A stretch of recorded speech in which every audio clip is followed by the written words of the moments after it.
Hey guys, Allison here. Well, it's no secret that there is an explosion of anxiety and depression in the world. In the past 10, 20 years, I've seen such an increase. I've been in practice 30 years now, and it's just really exploded. Now, can our faith make a difference? I can tell you it really can, but here's the problem. Catholics and Christians are suffering from anxiety just like everybody else, and we shouldn't be. But here's why.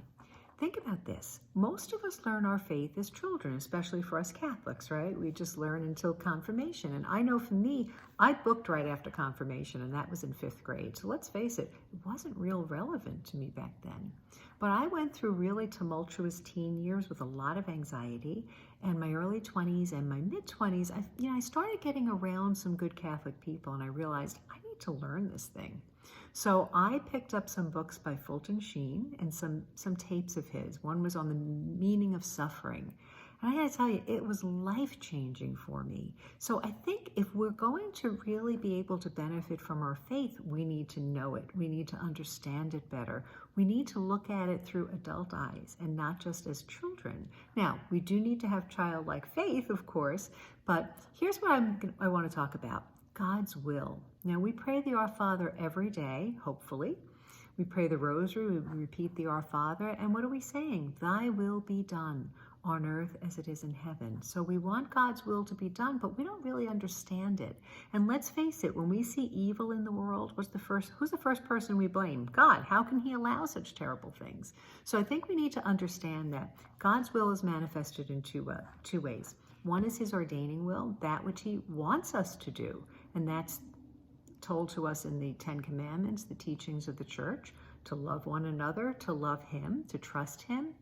And then there's God's permissive will, his permitting will. He allows evil to take place. Why? Because he has such respect for our free will, even when our free will is destroying us.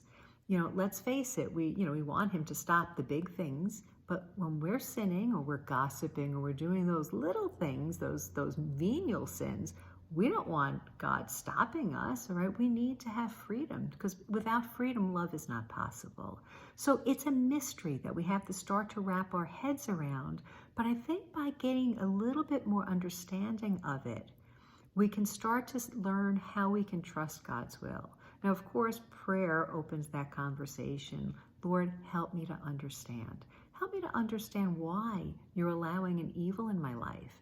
Now, the one thing that we do know, and it's borne out if you look at history, if you look at the lives of the saints, and particularly if you look at the life of Jesus in his death and resurrection, God uses evil for good. We look at the story of Joseph in the Old Testament. His brothers sold him into slavery. God uses evil for good. As much as things may look hopeless, and I think that's the big linchpin in depression and also anxiety, is a sense of hopelessness, right? It's never hopeless because God always triumphs. Sometimes it takes a long time. And sometimes God allows us to really struggle with this so that we can grow that faith muscle, right? I remember for many years praying for patience. And I got to tell you, I found it to be that trick virtue, because if you're praying for patience, God's going to make you wait for everything. He made me wait a long time for my heart's desires to finally be answered. But persevere. So if we want faith, he's going to test our faith, right? And that's where prayer is so important. That's where trust is so important. That's where community is so important.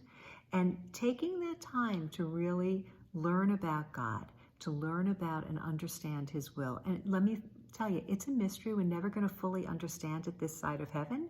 Probably won't understand it fully there either, because God is so much infinitely ahead of us. Yet, we have to trust in it. And when we do, we're not in that struggle anymore. We waste a lot of energy there. So I'm going to be talking about this again. I want to talk about, how do we know what God's will is? So make sure you subscribe and like and share the video, and I'll be back with you again soon. God bless you.